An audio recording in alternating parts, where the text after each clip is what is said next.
Souvent, on fait les choses, on fait les films seulement pour gagner de l'argent. Je crois que c'est possible au cinéma de faire un film artistique. On peut découvrir un film de plusieurs manières selon la curiosité de la personne. Mais Internet a pris une place importante dans ma culture cinématographique. Je me souviens que j'ai découvert un film comme Troll 2 totalement par hasard sur YouTube, avec cette vidéo au titre aguicheur, le pire acteur de tous les temps. Oh my god! Je suis persuadé que beaucoup d'entre vous ont découvert l'existence de ce film de la même manière. Ça et beaucoup de nanars. Philippe! Je sais où tu te caches! Viens ici que je te bute, enculé! Putain, et le pire c'est qu'il joue mieux que moi le con. Et je me suis dit que si on pouvait trouver le pire du cinéma sur YouTube, on pouvait aussi trouver le meilleur avec un titre inverse. La meilleure scène d'action, la scène la plus émouvante, il y avait l'embarras du choix. J'ai donc fini par tomber sur cette vidéo, la scène la plus effrayante dans un film pour enfants. Fools, what fascinations there are on this planet. You murdered him. Never mind them. People are of no value. We could make more sometime, if we need them. Ce film, je ne le connaissais pas avant de découvrir cet extrait. Il s'agit des aventures de Mark Twain, un long métrage en stop motion relativement oublié par le grand public. Dès que j'ai vu cet extrait, un extrait assez brillant où se mêlaient malaise et créativité, je n'avais qu'une hâte, c'était de voir le reste du film. C'est ce que j'ai fait et... Alors c'est pas mauvais mais le reste du film n'atteint pas du tout la cheville de ce passage cauchemardesque. C'est au final juste un petit film d'aventure sympathique sans plus, avec au milieu un grand moment de bravoure perturbant et original. Ce qui fait que j'ai été un peu déçu en le visionnant. Faut dire que j'ai vu la meilleure scène du film avant de le regarder, mais ça je pouvais pas le savoir. Après je vous le recommande quand même. C'est sympa dans l'ensemble, mais sans cette séquence de fou, je pense que personne de nos jours n'aurait eu l'idée d'y jeter un œil, et que le film serait totalement tombé dans l'oubli. Enfin, encore plus dans l'oubli qu'il ne l'est déjà, quoi.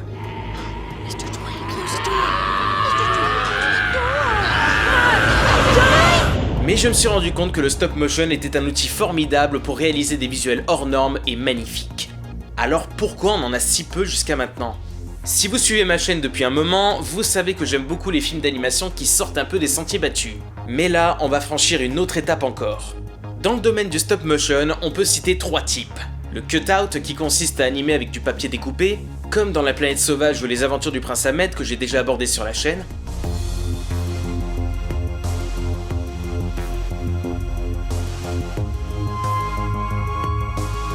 On a aussi la pixelation, sans doute le moins connu, qui consiste à animer des acteurs réels image par image. Ce qui donne un effet saccadé qui peut en désarçonner plus d'un, mais permet d'obtenir des situations impossibles à reproduire en réalité.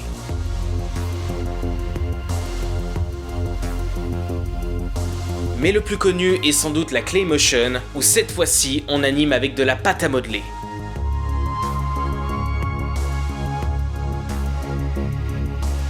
Mais si on regarde bien, on remarque qu'il y a très peu de longs métrages entièrement en stop motion. Des courts, il y en a à foison même. Mais dès qu'on doit dépasser 1 heure, ça se bouscule beaucoup moins. Mais pourquoi ? Parce que le stop motion c'est un procédé long, laborieux et compliqué. Mais vous me connaissez, j'avais envie de découvrir des films en stop motion un peu hors normes, un peu bizarres. Et c'est essentiellement un nom qui a fini par ressortir parmi tous me concernant, un réalisateur tchèque du nom de Jan Švankmajer. Poezie pro mě, termín poezie mě zpívá s pojmem imaginace. Já si myslím, že toto je právě u surrealismu typický, že prostě pracuje s univerzalitou výrazu. Quand on parle d'art, plusieurs définitions sont possibles. On peut ne pas être d'accord avec elles. Mais la question que j'arrête pas de me poser, c'est qu'est-ce que je cherche moi dans l'art ? Quand je vois les œuvres de Jan Švankmajer, je suis tout simplement fasciné. Je n'arrive pas à décrocher mes yeux de l'écran. Chaque détail de chaque image, même le plus anodin, ne me laisse à aucun moment indifférent. Maîtrisant le surréalisme comme personne et profitant de la liberté qu'offre l'animation, ce réalisateur nous montre toute l'étendue de son génie à chacune de ses œuvres et est un des seuls à rendre ces images tellement frissonnantes qu'elles en deviennent presque tangibles. C'est un univers bien à lui qui nous est proposé. bizarre et étrange sans être indigeste. Et cela en inspirera plus d'un dans le territoire occidental. Que ce soit Tim Burton, Henry Selick, Robert Morgan, ou encore les plus évidents et talentueux, les frères Kay. Les courts-métrages de Jan Švankmajer sont donc des petites pépites à découvrir de toute urgence. Des cours à la fois glauques, malsains et décalés. Cependant, en ce qui concerne les longs métrages, même le grand Švankmajer n'a pas pu ou n'a pas voulu se risquer à la stop motion de A à Z. Même si ces films plus longs possèdent des moments de ce style, c'est toujours associé à des prises de vue réelles. Ce qui n'en font pas à proprement parler des films d'animation, bien que ça n'enlève en rien la qualité de ses œuvres. Bien au contraire. Je vous recommande d'ailleurs son adaptation d'Alice au Pays des Merveilles qui est sans doute la meilleure que le livre pouvait espérer. Mais moi, ce que je voulais, c'était trouver un très bon long métrage entièrement stop motion, mais avec un univers aussi morbide et pittoresque que celui de Švankmajer. Et un film comme Coraline, trop gentil et bien qu'excellent, était très loin de correspondre à mes attentes. Alors il y a bien le film Life Reiki Die Freaky, mais... Charlie? On en revient à la problématique que j'ai soulevée dans ma vidéo sur Felidae, ce besoin d'en faire trop dans le trash pour les occidentaux. Je commençais donc à me faire une raison. Et puis j'ai fini par trouver ce que je cherchais. Voici Les Aventures secrètes de Tom Pouce, sorti en 1993.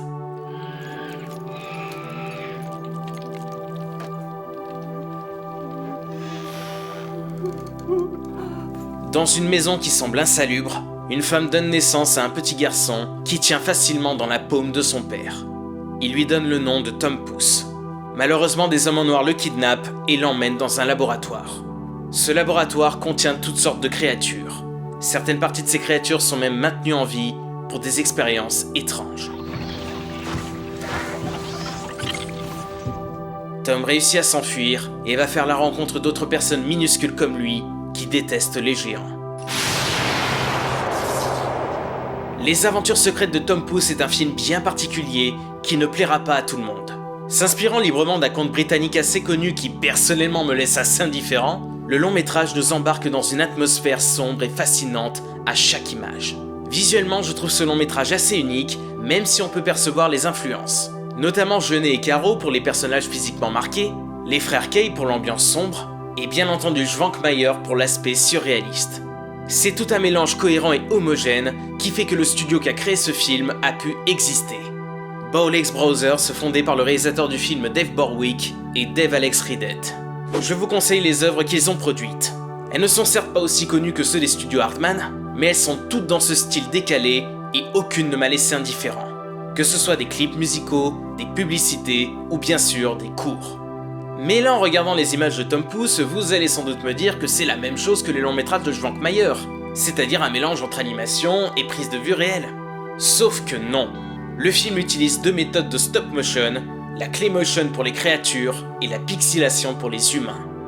D'habitude, lorsque l'on mélange la claymotion avec des prises de vue réelles, le décalage est malheureusement trop visible. Le fait d'utiliser la pixelation à côté fait que tout semble hors norme au même niveau. Au point que même les humains semblent moins réels et plus inhumains encore que les personnages en pâte à modeler. Les gens sont saccadés et maladroits, alors que l'argile est plus fluide et lisse. I know. Why don't we call him Tom? Tom Thumb. Ce qui donne au film une constante sensation étrange et nerveuse, et je pense qu'il faut un peu de temps pour s'habituer à ce style. Mais une fois qu'on accepte le postulat de base, le film nous entraîne sans nous épargner une seule seconde dans un monde sale, délabré et tordu, avec un rythme lent, parfois contemplatif, où quasiment aucun dialogue n'est prononcé. Mais ce n'est pas juste un film bizarre pour faire du bizarre. Il n'y a pas que la surface qui fait que je veux mettre ce film en avant plus qu'un autre. Tout comme je n'ai pas parlé de Felidae uniquement parce que c'était un film d'animation occidentale trash, ou des Aventures du Prince Ahmed parce que c'était le tout premier film d'animation. Non, ils ont tous quelque chose en plus, pas juste une espèce de singularité à deux balles. Faire un film d'animation lugubre et loufoque, c'est facile en soi, mais avoir le bon dosage, ça ne l'est pas. Et pour moi, les Aventures secrètes de Tom Pouce y arrivent parfaitement. Ce n'est pas seulement un film décalé dans sa forme, c'est aussi une œuvre qui sait se montrer touchante, presque poétique, qui arrive à donner de l'épaisseur à ses personnages malgré leur aspect inhumain, et surtout qui est captivant de par la richesse de ce qu'il propose. l'univers qu'il nous envoie avec sa magnifique bande sonore. Le long métrage en décompensera plus d'un. Il possède quelques zones d'ombre volontaires et on n'a pas toutes les clés pour comprendre toutes les subtilités. Mais il ne vous laissera pas indifférent grâce à son mélange de genres. On peut passer de la science-fiction à l'expressionnisme tout en allant dans le conte sans que cela soit lourdingue. C'est non seulement un film inventif, mais c'est aussi un film qui me rappelle constamment pourquoi j'aime le 7e art et pourquoi j'aime découvrir des œuvres atypiques de ce genre. Que ce soit les aventures de Tom Pouce, mais aussi les œuvres de Schwankmajer, les frères Kay, ou que sais-je encore. Réussir à être encore surpris et émerveillé alors que l'on pense avoir tout vu. Sauf que non, on est loin, très loin d'avoir tout vu dans le monde du cinéma. Des petites pépites se cachent, et c'est donc important de les mettre en avant. Je disais qu'on pouvait découvrir des films de bien des manières. Les chaînes YouTube spécialisées dans le cinéma en font partie. Et même si certains vidéastes donnent l'impression à juste raison de manquer de curiosité et de privilégier uniquement les gros films d'actualité pour faire des vues, d'autres ont compris que le cinéma, c'était une éternelle découverte et que c'était important de ne pas négliger certaines œuvres du passé, surtout celles qui n'ont pas eu l'attention méritée. On dit que les gens manquent de curiosité. Bon, ce qui est un peu vrai, il suffit de voir mes vidéos qui marchent le plus et celles qui marchent le moins. Bah ouais, les gens se raccrochent uniquement à ce qu'ils connaissent. Eh bien, pour une fois, prouvez-moi que j'ai tort. Et donnez une seconde jeunesse aux aventures secrètes de Tom Pouce notamment, mais aussi toutes les œuvres que j'ai abordées dans cette vidéo. Parce que sincèrement, il le mérite.